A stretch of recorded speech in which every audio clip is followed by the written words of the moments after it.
Sebelum Abi lepas kalian, ada 5 pesan yang akan Abi sampaikan. Yang pertama, Allah Subhanahu wa Ta'ala menceritakan ketika para sahabat ditanya apa yang telah Allah turunkan. Allah mengabadikan dalam surat An-Nahl ayat 30. A'udzu billahi minasyaitonir rajim.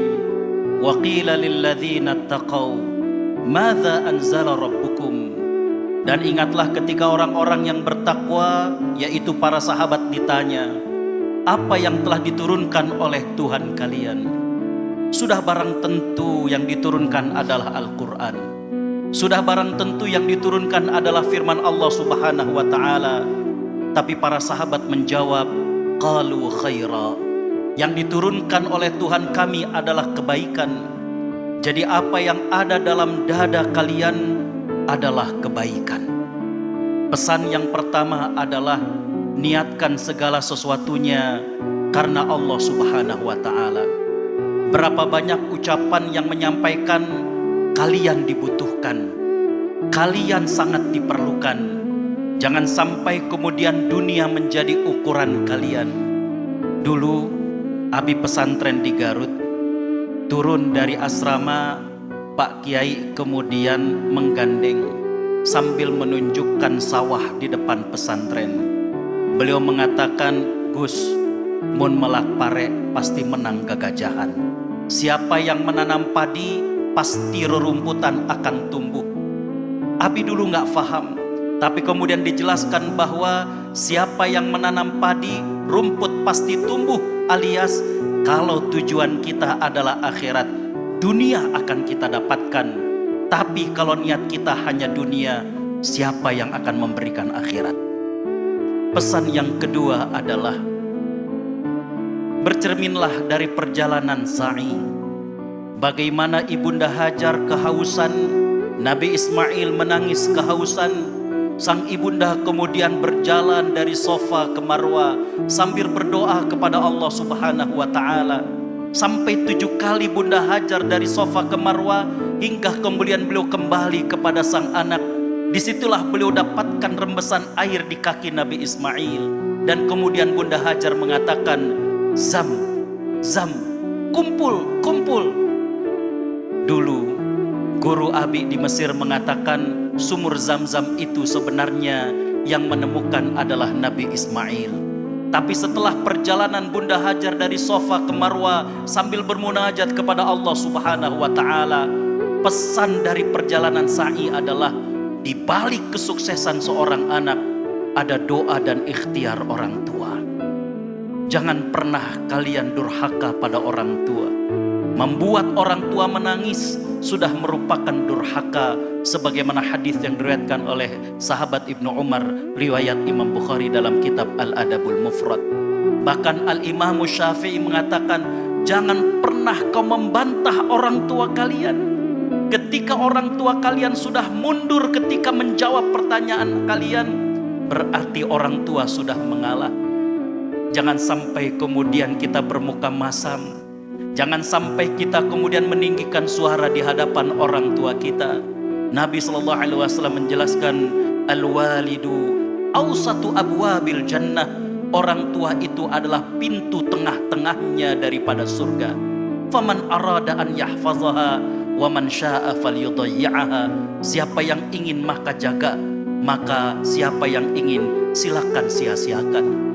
Sahabat Usamah bin Zaid punya kebun yang indah di Madinah.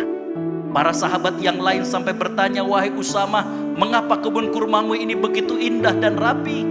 Beliau mengatakan, ibuku suka datang ke kebun ini, maka aku ingin ketika ibuku datang, beliau berlama-lama di kebun ini. Bukan perintah ibadah, tapi kesukaan seorang ibu dirawat oleh sahabat sebagai bentuk bakti kepada orang tua. Sahabat Abu Hurairah pernah melihat ada 2 orang laki-laki berjalan. Beliau panggil, man hadza minka? Ini siapanya dirimu? Dijawab, hadza abi, ini adalah ayahku. Maka kemudian sahabat Abu Hurairah mengatakan, kalau itu adalah ayahmu, wala tusammihi bi ismihi wala tamshi amamahu wala tajlis qablahu. Kalau itu adalah ayahmu, jangan kau panggil langsung namanya, jangan kau berjalan di depannya, jangan kau duduk sebelumnya. Bakti kepada orang tua akan meluaskan rizki, akan memberkahkan daripada hidup. Dulu Kiai Abi mengatakan sumber keberkahan hidup ada pada 3. Memperbanyak sholawat kepada Nabi SAW, banyak bersedekah, dan juga bakti kepada orang tua. Itu bukan hanya sekedar pesan. Abi membuktikan kiai banyak, doktor banyak, habaib banyak, tapi subhanallah Allah memberikan kepada Abi dan keluarga bagaimana nikmat yang luar biasa. Tahun ini saja Januari 2025 Abi diundang ke Malaysia. Tanggal 18 putra Abi menikah dengan salah satu alumni STIQ. Seminggu kemudian Abi diundang ke Brunei. Februari Abi ada talaki di Qatar. Kemudian Maret dan April Abi Ramadan di Kuwait. Setelah itu kemudian kembali ke Qatar atas undangan Kementerian Wakaf. Setelah itu kemudian Abi safari dakwah ke Inggris dan ke Skotlandia. Dan insya Allah 3 hari lagi Abi kembali akan safari dakwah ke Inggris dan ke Qatar. Sebagai bukti daripada bakti kepada orang tua. Yang ketiga pesan Abi adalah tatap para guru-guru kalian, musyrif-musyrifah kalian. Pesan Abi yang ketiga adalah bakti kepada mereka. Jangan sampai hilang keberkahan ilmu kalian lantaran kalian tidak ngaku, tidak berbakti kepada guru-guru kalian. Nabi SAW menjelaskan dalam hadis yang diriwayatkan oleh Imam Al-Bukhari, man sunya ilaihi ma'rufun falyuthnihi. Barang siapa yang mendapat kebaikan daripada orang lain, maka berterima kasihlah. Jika engkau tidak sanggup untuk berterima kasih, maka ucapkanlah jazakallahu khairan. Bagaimana Allah Subhanahu wa ta'ala membalas kepada orang yang berbakti dengan Allah berkahi daripada ilmu dan umurnya. Imam Ahmad bin Hanbal rahimahullah, sebagaimana diceritakan oleh putranya Abdullah bin Ahmad, beliau mengatakan bahwa Imam Ahmad bin Hanbal selalu menyebutkan nama 6 guru beliau, di antaranya adalah Al-Imam Muhammad bin Idris Asy-Syafi'i. Ali bin Abi Thalib mengatakan, ana abdun liman allamani harfan. Aku siap jadi hamba bagi orang yang pernah mengajarkanku 1 huruf. Berapa huruf yang sudah diajarkan oleh guru-guru kalian? Berapa huruf yang sudah diajarkan oleh musyrif-musyrifah kalian? Bahkan seorang ulama sempat mengatakan, al-wuddu liman hafaza widada lahzah.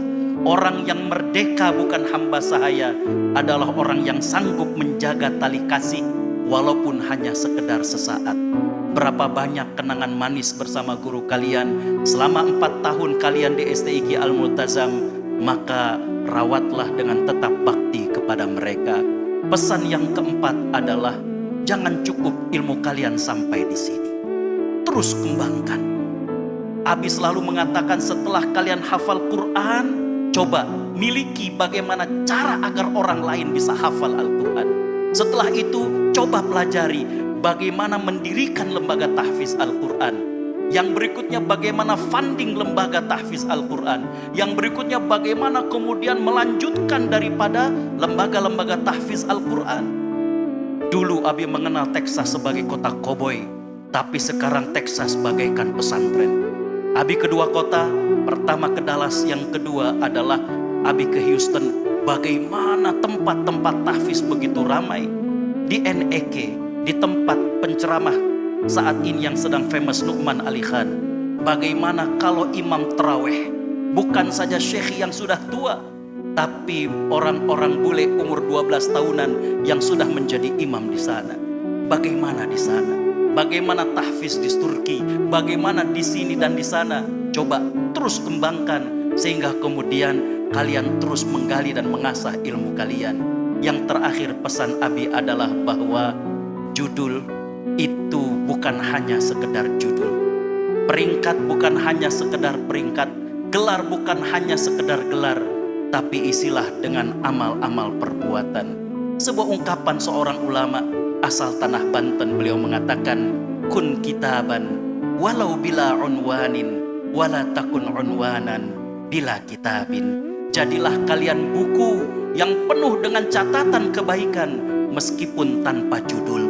Jangan jadi judul tanpa buku. Tidak sedikit orang yang punya judul sosial, judul akademik, judul politik dan lain sebagainya, tapi apakah mereka memiliki catatan amal kebaikan? Imam Ar-Rafi'i mengatakan manusia itu ada dua jenis.